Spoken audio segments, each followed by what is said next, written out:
Can commissioners please check in?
Okay.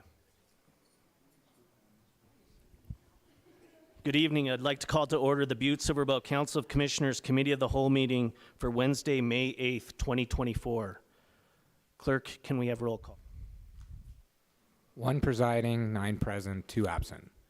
Please let the record show that Commissioner Fisher and Commissioner Sorich are excused. Commissioner Thatcher, will you lead us in the prayer and the pledge?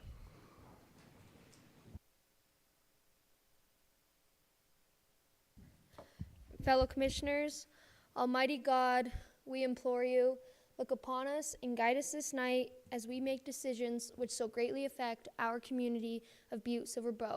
Direct our thoughts, words, and deeds so that we please you and best serve our fellow citizens. Amen. To the flag.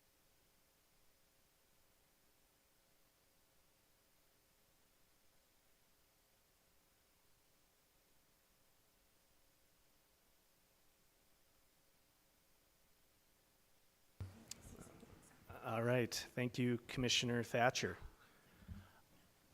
I will now ask for a public comment on any items on the agenda. All right, seeing none. Report of the chair.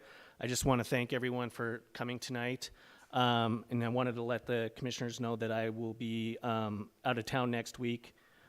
We may have a pretty big agenda, so I apologize that I'm going to be missing it, but I'll be in Minnesota. And so that's about it on the report of the chair. Moving on to section 1, bid openings, public hearings, and or presentations. Bid openings, 1, communication number 2024-184, Mark Neary, Public Works Director, requesting Council of Commissioners concurrence to schedule a bid opening for May 8th, 2024 for the remodel of the Roundhouse for the Metro Maintenance Division. I spoke with Director Neary today, and he asked that we push this back to probably May 22nd. There was something that they needed to add into the addendums for the bid. I'm not really sure. So 2, communication number 2024-185, John Sullivan, Government Buildings Manager, requesting Council of Commissioners concurrence to schedule a bid opening for May 8th, 2024 for LED lighting upgrade for the detention center. This is kind of the same scenario as the previous communication. There was an addendum that needed to be added to the bids, and so we'll try to get these bid openings on May 22nd. So that's it for bid openings. Section 2, communications. We have 6 communications. We're currently waiting on some other officers that are going to come up here, so we're going to move that communication to the end in hopes that they will get here. If they aren't here in time, we might take a short recess if that's okay with everyone, 5 to 10 minutes, and we'll see where we're at there. But we're going to move this one towards the end. So we'll move to communication number 2024-184. Mark Neary, Public Works Director, requesting Council of Commissioners concurrence to schedule a bid opening for May 8th, 2024 for the remodel of the Roundhouse for the Metro Maintenance Division. I think I just explained that, so Commissioner Shea.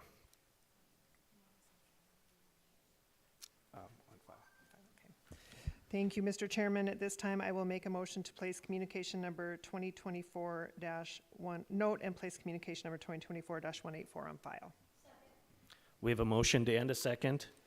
Is there anything on the question? Would commissioners please vote?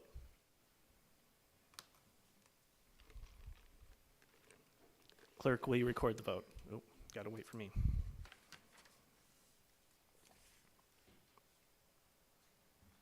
Ten yea, 0 nay. 10 yea, 0 nay, motion passes. 3, communication number 2024-185, John Sullivan, Government Buildings Manager, requesting Council of Commissioners concurrence to schedule a bid opening for May 8th, 2024 for LED lighting upgrade for the detention center. Commissioner Shea. Thank you, Mr. Chairman. At this time, I would make a motion to note and place on file communication number 2024-185. We have a motion to end a second. Is there anything on the question? Would commissioners please vote?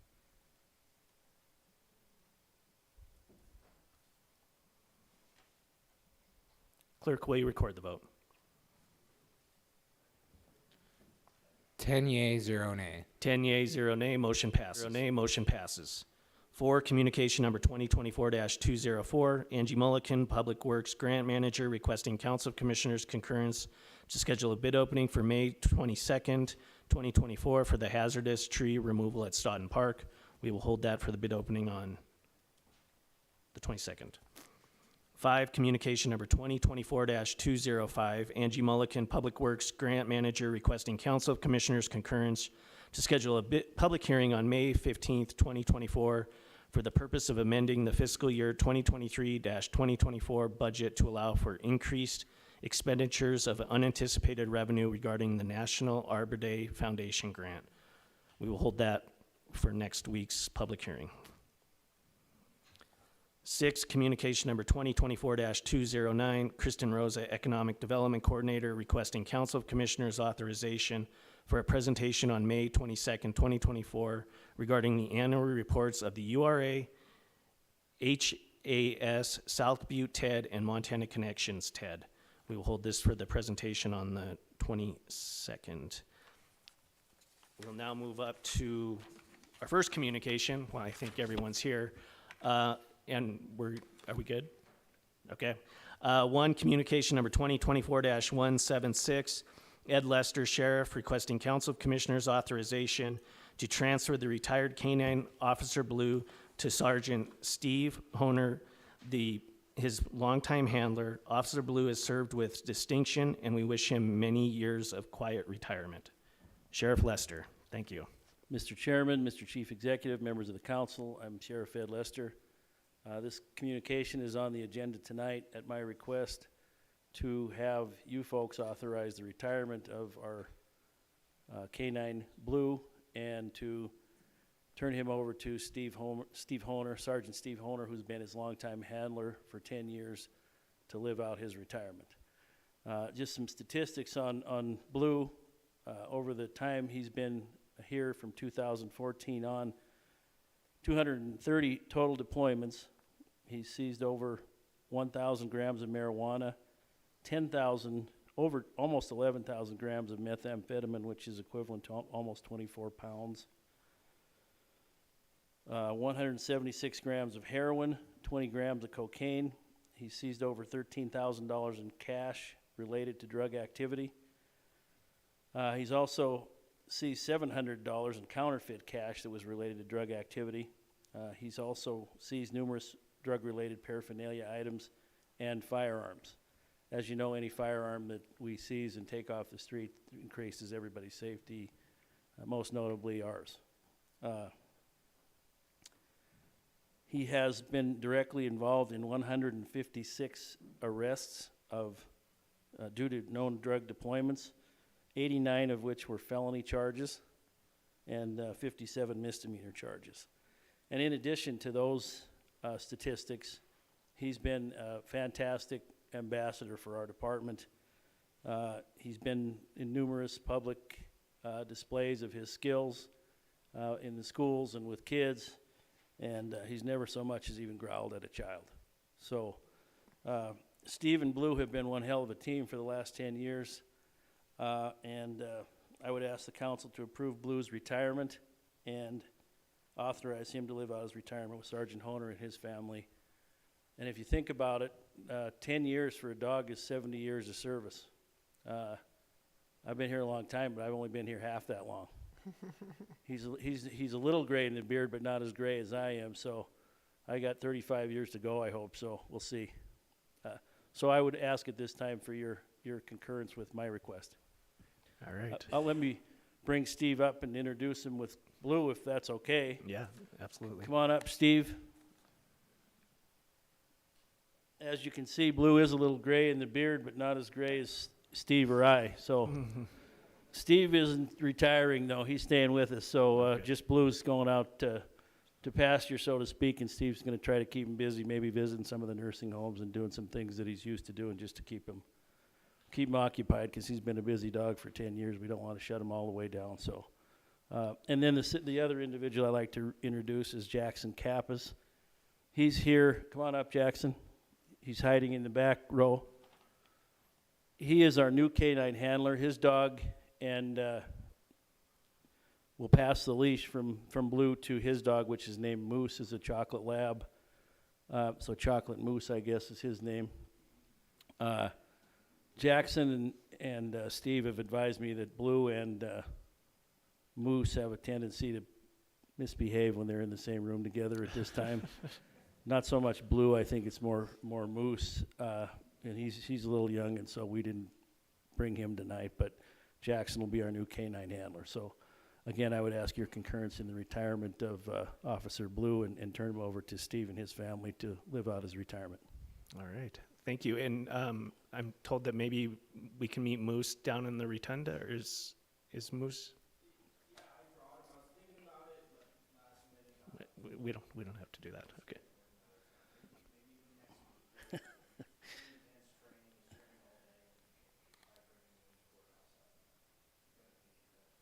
Okay, no, that sounds good. He deserves some a break.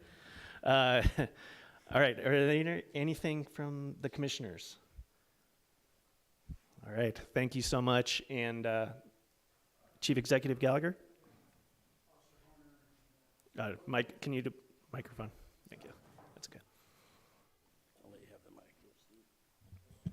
Yeah, Officer Horner and Blue, I just want to thank you for your years of service. You know, the statistics speak for themselves, and so we're so fortunate to have you as a trainer and Blue on the streets, and we look forward to having Moose on the streets with us as well. But thank you for your time and commitment, because I know as a handler there's a lot to that as well, and an ambassador for our community. So I just want to personally say thank you and give you just a chance to speak here, if you would. I was hoping I wouldn't have to.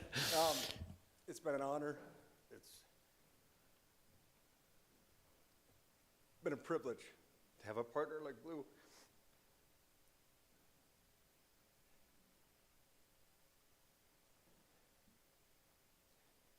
I shouldn't be emotional because he's staying with me in the family.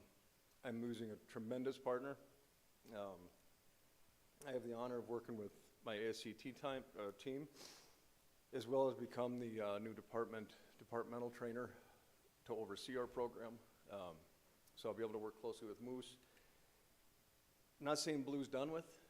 I've been speaking with some folks and got some great ideas to where instead of, yes, he's no longer going to be in the police work, but possibly I'm going to do some community service with him, nursing homes, other places, just to keep him active, keep him part of our community and keep him going. So, and I thank you. Yeah, thank you. Thank you for speaking, and thank you, Chief Executive Gallagher. Well said. Commissioner Shea. Thank you, Mr. Chairman. I will take the opportunity to thank Officer Honer and Officer Blue and Sheriff Lester. The bond between the two of you as partners must just be so powerful, and it's a great testament to that bond, seeing you care so deeply about your partner. I will be my honor to make a motion to deem Officer Blue a very good boy and to concur with this recommendation to grant you ownership and place this on file. All right, we have a motion and a second. Is there anything on the question? Would commissioners please vote?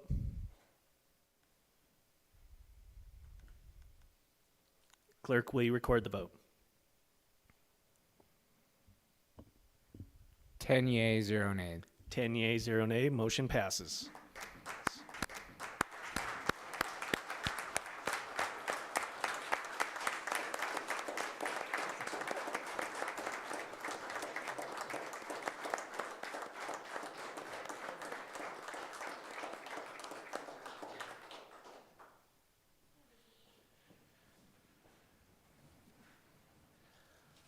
All right, we've gone through all of our agenda action items. That was probably one of the coolest meetings that we've had since that I can remember, but I will now ask for public comment on any public matter not on the agenda. Please state your name and address for the record, please. Well, to follow that, I'm Cindy Purdue-Dolan. I live at 2810 Hannibal Street, and I'm here today with a big thank you. I just wanted to come up tonight and publicly thank the Public Works Department and Public Works Director Mark Neary. There are two side streets on Hannibal Street off of Sheridan Avenue. At the intersection of Banks and Hannibal, there have been several close call accidents recently because there's no stop sign. My family moved to Hannibal Street back in 2001. My husband and I were trying to remember, and we got into quite the argument over whether or not there was an historical stop sign on Banks when we moved in 2001. I was right. There was a historical sign at some point. So I called Mark Neary and asked if he could find out if there was one, and if so, if the county could replace it. He checked, and within 1 week, we now have a new stop sign. This is a great example of government working for local residents. So thank you to Mark and the Public Works employees who installed the signage. Safety is so important, and we all on Hannibal are truly grateful. So thank you. All right. Thank you for Ms. Purdue-Dolan. Any other public comment on any matters not on the agenda? Seeing none, I will ask for a motion to adjourn. We have a motion and a second. All those in favor signal by saying aye. All opposed?